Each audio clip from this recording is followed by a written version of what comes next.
Hello everyone, welcome to the Monday board meeting where we sit at a desk behind laptops, pretend to be important and sensible. But anyway, here it is, it's Monday. So first things first, did you surf this weekend? Yes. You did? So it wasn't completely flat? Where were you? Gwemba. Surfed Friday night and Saturday day. Friday night was the better of it. Yeah, it was really lush actually. Low tide, sort of waist high, just a line. Perfect line, not a ripple. And when you're just like looking down the line, when you just get that sense of this kind of beautiful one and so clear there, like... Oh, it's got to be one of the best places to be in the sea, isn't it? Yeah. Doesn't feel like England, I don't think. No. Every time I go, it's like... Tropical plants all in bloom. Yeah, if it was warm, you could imagine it. And the water's like med clear. Like, as the wave was going through it, was, like I said, there wasn't a ripple on it. It was just like this glass bloop, bloop, like that, and you could see through the wave. Yeah. What boat were you on? I was on a I saw the little cheeky smile. So I've got a 6.5 catch surf R&F foamy, and it's basically just super wide. Well, it's not super wide. It's like 21.5 inches, which isn't that wide for a 6.5. Parallel though. Super parallel. Yeah. It's got a little kind of like wing on it, which just adds a bit of looseness. And I've got 2 keel fins in that, and it's just fast and loose. And it literally you don't need much at all. So whenever it's not good, it just has speed, looseness. You can try all kinds of stuff. You just have loads of fun on it. I don't slip on it, but if I do, you land on it or what have you. It's just one of those ones. It's just a no-brainer. Just like novelty surfs. Absolutely. And my girlfriend was going to be on her fish, so I was like, if I want to spend time with her in the water and we're just enjoying it together, then I just kind of like, we're both on foamies and it's good fun, and I don't feel like I have to swim up and get serious. There's quite a lot of longboarders there, and it was definitely a way for a longboard. They were making, like I said, I don't always look at longboarding and think, yeah, I really want to do that, but I totally got it. When there's always loads of longboarders at Gwemba, isn't there? Yeah. And I always think, haha, you've got to walk up those stairs. Yeah, literally. Because they're mental. That is, on the hottest day of the year, That that walk was like brutal. Yeah. You get in? Yeah, I had 2 really short surfs, but I tried that 9.6. Oh, the glider. FM. Yeah. Is it an FM? Yeah. It's the Did FM you take that out? Yeah. Kristen, you wanted to have a go on that, didn't you? No, I was not. Like, kind of, that's just too much board for me. It was interesting. I didn't like it that much. No. It felt sick, like it could literally catch waves that big. Yeah. But it felt like I just wanted a single fin in it. Yeah. Like it was that long that I could imagine maybe like a mid-length version would be really fun as a 20, but with that length it was just super weird to turn. It's like literally if you stood on the tail to get that that and then whole it's thing. still like not a smooth turn. No, because if you got another fin in the way. Yeah. I know what you mean. Even a glider, if you go on a glider with a single fin and you try to turn it, the board's like, no. Yeah. What really threw me off as well, because it was so hard to turn, but also felt so unstable. It's quite narrow for it's And the bottom's got that like V. Yeah. Yeah, even just paddling it to start with, I was like, what the fuck? Like, it's just like rocking. that. Yeah. I mean, it's fun. The whole glider scene is, I didn't know this, but Jeff was telling me about it. I always just thought they were just obnoxiously long longboards. Yeah. What I just never see the point, but they're basically a fast paddle for fitness that you can catch a wave on. Yeah. That's kind of where California. Well, he was saying that there are so many breaks along the coastline that you can't get to by a car, and so like the long gliders, they would get on them, paddle for 2 kilometers, surf something there which is like almost inaccessible, and it just gave them the paddle power, and it's evolved from that. The paddle speed on it was nuts. Yeah, the faster you go, the more stable they get as well. Crazy. I surfed its little brother. I surfed the 7.2 FM. Okay. Yeah, in like super rubbish fish straw. The low tide shortwave fish straw, which is like 3-4 second rides. I really enjoyed how quickly it would get into these short little waves, and how much foot movement I could do. So I could just like shuffle up to the nose and shuffle back and do the turn on the coast. I actually really enjoyed myself for a novel rubbish surf last night, which I don't know if you boys saw the weather and the sea. Yeah. We didn't even get out back. We just surfed. We were going to, and then we were like, "Hey, this inside bank is mental." So we literally just sat on the, so it was only like this big the inside, but so powerful and punchy. We were the only ones surfing fish straw, apart from a couple of people right down the south. I think that 7.2 FM is grossly overlooked within the FM range. I think for small stuff, because it's like a quarter of an inch narrower than the 6.9, and like that much longer, so it increases the parallelity. The paddle on it's crazy. It's more glidery. Yeah. It is more glidery. Coming back to it. So this winter I had that out when it was like 1.5 times overhead, and it was so good. Like that's what I almost feel like it would be better in bigger surf, but then that is such a big board to handle. That's too big. This is 7.2, so it fits like a nice open face. like big. So I had a novel experience, but just a fun surf. Yeah. And then Jackson was trying to take off, pump, bottom turn, and just hit the sections. So just one turn. Yeah. And he got a really sick one. I was like, so. That's sick. Actually. Yeah. After 4 hours on the climbing wall, he said to me, I phoned him and I was like, we should go surfing. That looks fun, you know. And he was like, oh, Dad, when you asked me if I wanted to go surfing, I didn't want to, but my mouth just said yes. And I just forced myself into my wetsuit. So I got home and he's already in his wetsuit. Nice. It ended up being a really, really fun surf. On the theme of FM big and small, what you got going online this week? Because this board is that a glider? Well, I think it's a halfway between a glider and an egg. It's the bladiest board we do. Yeah, the tail is. So this is the Evening Star by Dunk Machine. Special ball for me because like I've actually put my money where my mouth is and I've ordered one of these for myself. He's got one on the way. Must be done this week. Yeah. The thing with this board is I'm in my 40s now. Luke is fighting it. He will do it in 5 years' time. The length is your friend. It just makes everything easier. We don't have another board that gives you as much length in as responsive and as low a volume package. So this is the 8-1, which I think comes up around 52, 53 litres. So my 7.7, which is the size that I've ordered on it, is 45 litres, which is crazy. I don't know another board which is 7'7" long, 45 litres. It's got the most bladed out rails, so it's super sharp, which means one, it goes from rail to rail and it just cuts in really quick, so it's really responsive, loads of bite when it does. You can surf it in small, you get so much purchase like off the tail because it's really pulled in. You can walk the nose, surf it off the front, surf at the back when it's big. You've still got loads of rail in the water. You can surf it as a twin, as a single. But the FM gets a lot of the publicity and light because it's so fun on fat mushy waves, especially kind of UK conditions. This is a bit more of a kind of specialised glidery, bit more scalpel down. What fins would you put in here? So I've ordered I've got a Lovelace Stick Lizzie. Yeah, so it's like tipped out kind of length. Yeah, it's alright. He's really taken off the kind of like, he's extended the base that way to add sort of like reduced drag there, but it's cut off quite sharp there, so it's quite pivoty. He advises to like have it right up at the front, so it's all about pivoting off that, and you can see how he's bladed that out. With bites as well, isn't it? No, too much drag. Yeah. Okay. So this was a customer board. Got damaged in transit. And so honestly, you can make very closely see it, but it's pretty much a new board, but it obviously will be discounted because it has had that repair on it. Where's the repair? You can barely wouldn't be able to see it. Yeah, you can't even see it on camera, but it was cracked down the rail, but we didn't need to fill anything, so we ground out all the cracked glass and just re-glassed it or re-hot coated it. You can't see it really, but it's there if you get a magnifying glass out. Epic. So that's going online, and how much? It's a new board. You're coming around 900 for the clear finish. Probably going to be around just under £800. Yeah. Repair.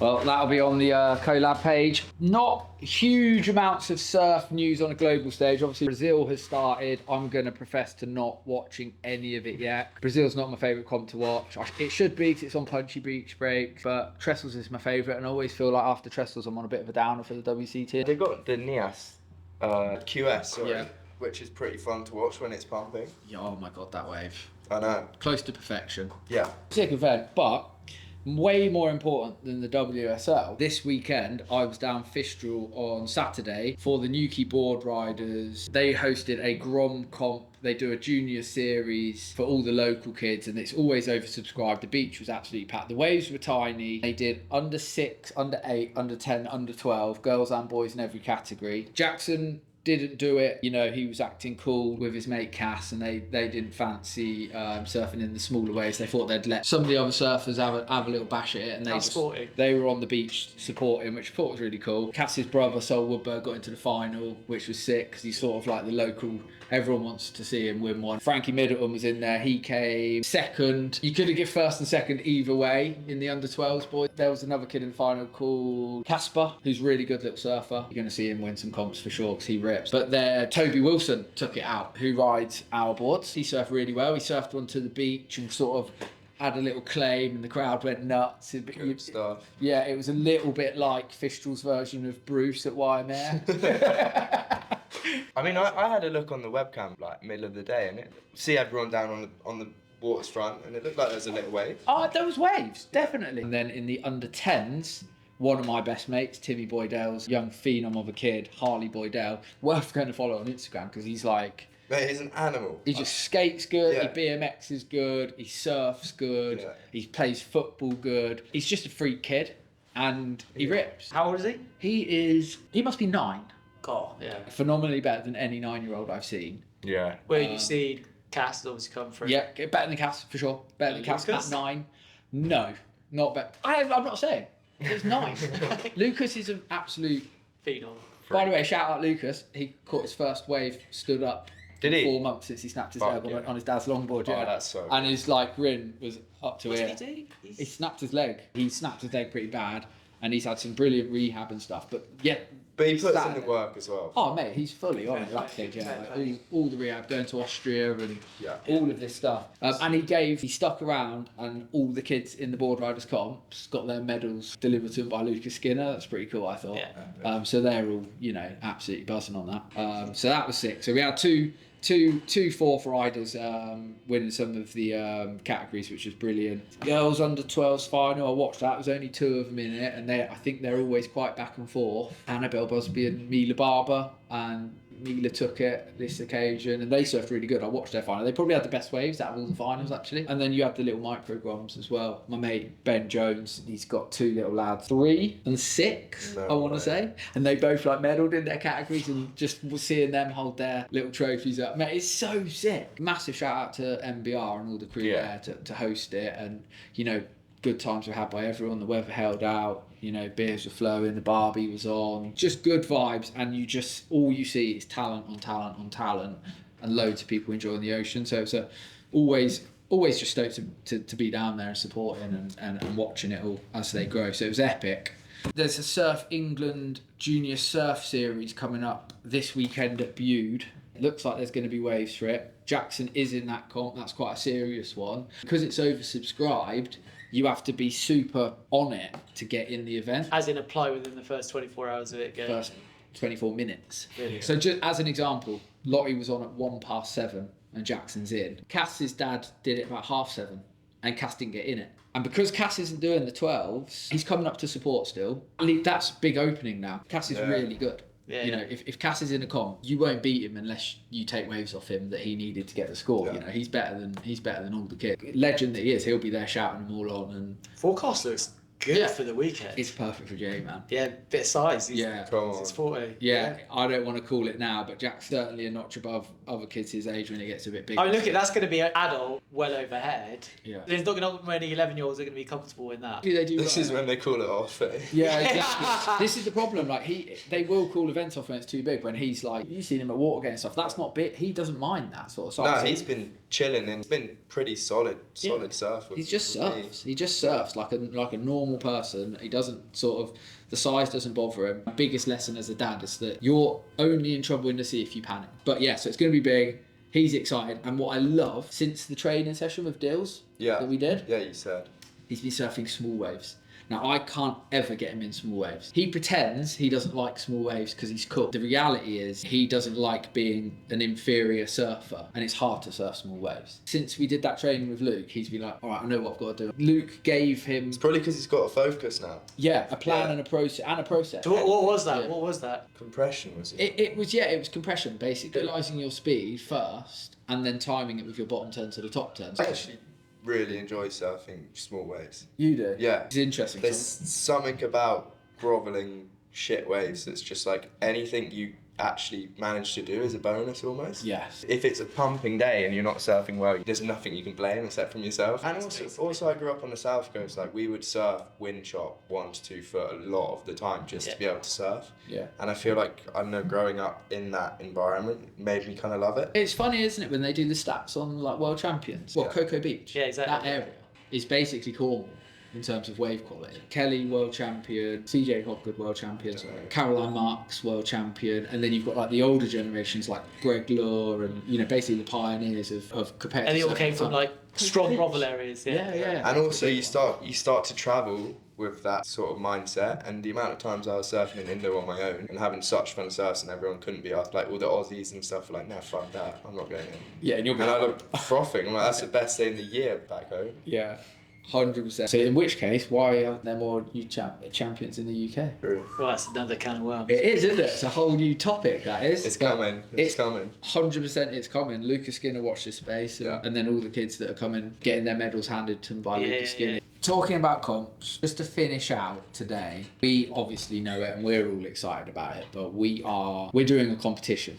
And we've worked out a new format of competitive surfing that we think is, potentially fairly groundbreaking and maximise the sort of the viewers. I guess the context is that surfing, there's never been more surfers, and yet the competitive side of surfing is on the way, basically. Right. Yeah, we're suggesting, not with any force, that the formats of competitive surfing now need to be updated. Isn't that interesting? That is just an opinion, but you see it on the numbers constantly dropping off. So what we have done, and we really want to hear your feedback. We kind of don't, and we kind of do, but every surfer I've spoke to has really enjoyed the idea. But we want to hear people's feedback and what they think about our concept, which is essentially a fight between two surfers. Rather than tournament style, you can make this into a tournament style, but the heat specifically could be their events, a little bit like a boxing match with undercard fights and then the main event. And then that main event could either give you a championship belt or ranking points for your next match. It's a man-on-man format where you surf the heat for, we're thinking, an hour and a half, and every single wave you surf is judged. Your accumulative score over that heat is from 10 scores, not 2. 10 scoring waves will be your points total at the end of the heat. But what we've added in is that you can claim a wave at any point in the heat. So you could do it in the first 15 seconds or the last 15 seconds. Once you claim a wave, if the judge deem it as your highest scoring wave of the heat, then you enter a knockout phase where your opponent has 15 minutes to answer your claimed wave. So as an example, the surfer claims a wave, the judges give it an 8, your opponent has 15 minutes to get an 8 or better. If they get better than an 8, then the heat is extended a further 15 minutes. Now you have to chase whatever score they got. So if they got an 8.5, you need an 8.6 now. If you don't manage to get the score that you're chasing within your 15 minutes, heat's over. The other guy wins by knockout. They are the winner. If they get exactly the same score, which is a rare occurrence, I'm sure, but if they get exactly the same score, then the heat goes back on the timer. So what we're hoping is that brings out people surfing in a free surfing environment, always trying to surf as well as they can, whether it's accumulative points or going for the knockout, and that as soon as someone goes for the knockout, it's on. I think that's the best part about it, is it's going to promote big surfing. Yeah, people are going to have to go big. So as a competitive surfer, what does it excite you to have a go? Yeah, as someone that's competed a lot, not for the last couple of years, but before, started to get so bored of the whole system, and this is really, I don't know, just to kind of promote that almost free surf sort of style, and maybe we'll judge it a tiny bit differently to how other comps are judged, just to promote that big surfing. Yeah, we want to promote the risk reward in our judging format. So judging format would be similar to WSL in terms of speed, power, flow, but risk is going to be the biggest factor of your scores. Instead of try and eliminate subjectivity in surfing, just embrace it. It's there. If you judge artists on who draws the best tree, every artist is going to have a different tree, and you're just going to have to pick the one you like. With this format, we're almost saying who had the best surf. Yeah. And it, of course, it's subjective, but we're basing it on surf knowledge rather than going, the reason this is an 8.63 is because of XYZ. We're not trying to put everyone in the box, and I think it promotes free surfers who are disenfranchised by comp surfing to go, hey, I can do that, I can win heats. I can go and get one amazing wave and then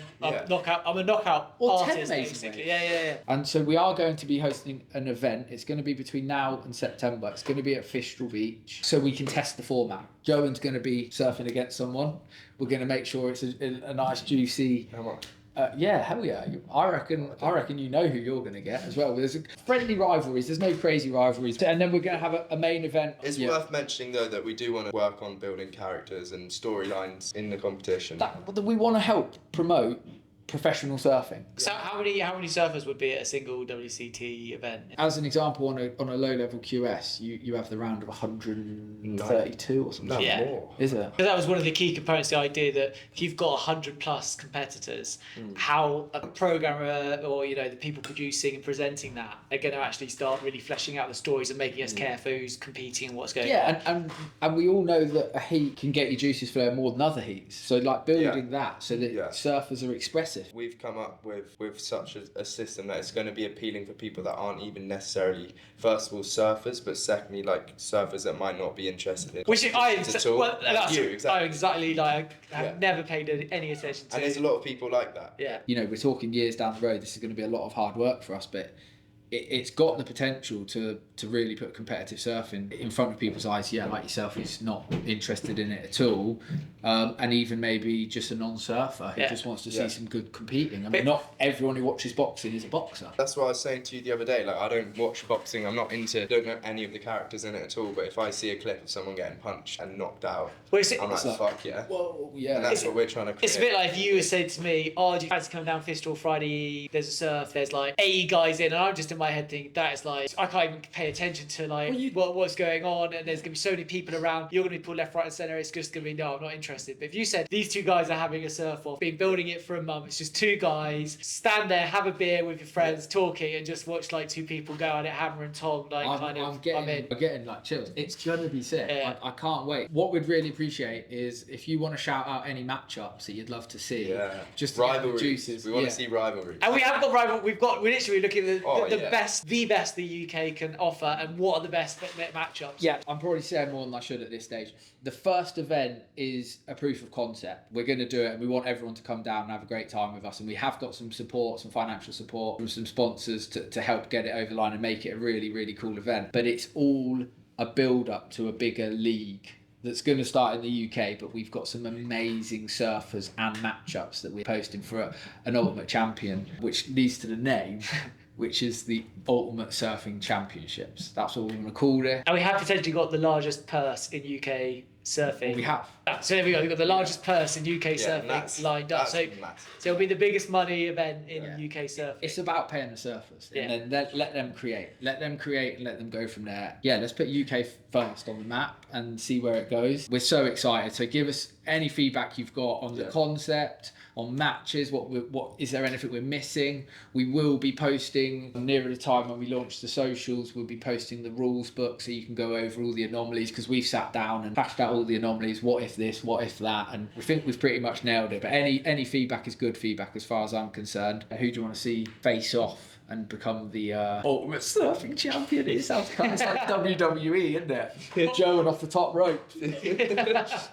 Nah, yeah, watch this space. It's going to be sick. It is going to be sick. We're really excited for it. So yeah, thanks for watching, everyone. This week we've got the hot coats going on the board that we're building. So start to finish board building process with me and Joe. Is that the last? No, episode? the last one after that is sand finishing. The final. Yeah. Okay, So we've got two more more in the series. Cool. So that's coming out on Friday. We've got a Fistral Super Session. We had a really lucky day at Fistral where GB were coaching the top GB team. So you had Stan Norman there, Pat, and I think you had Lauren Sandland. And then we did a fourth coaching trip there. So we had all the fourth team. And then we had the local rippers like the Gillespies. And everyone was there, weren't they? Yeah. Shredding. So that edit is coming out this week. Well, obviously this will come out tomorrow. So I think the official one will be out on Wednesday. So tomorrow. Which for was people that? watching this, the official one, and that's shaping up to be pretty sick. Like, yeah, it's good. So that's some bangers, isn't it? I'm getting rid of good clips just to try fit them all in. So. Yeah, shout out Eli Perrins with some absolute one bangs. And actually shout out Samson. How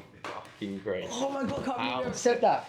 So what's his name? Samson. What's his surname? Do you know it? Samson Surfs on Instagram. He's like, what, 12, 13? Something like that. So he was out there with all the big lot, and he was doing a training session with Joel Gray, who missed this clip, not on purpose. He was busy coaching another kid. And I happened to be next to him, and I saw Samson take off on this wave, and it's just this giant closeout, like double over his head. Bottom turn, just absolutely smokes it. Air drops down into the flats, and we gave him the clip to post on his Instagram. But yeah, shout out. We got to put it in. 100%. That's going in the edit, definitely. No, but we'll go. I'll put it in this as well. What, on this now? Yeah. All right, I'm gonna tee it up.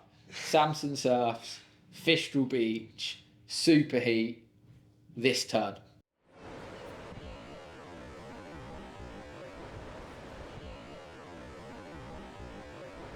Anything else? We missed anything? I think I'm good. Right, let's get on with some work then. Right, cheers guys. See you next time.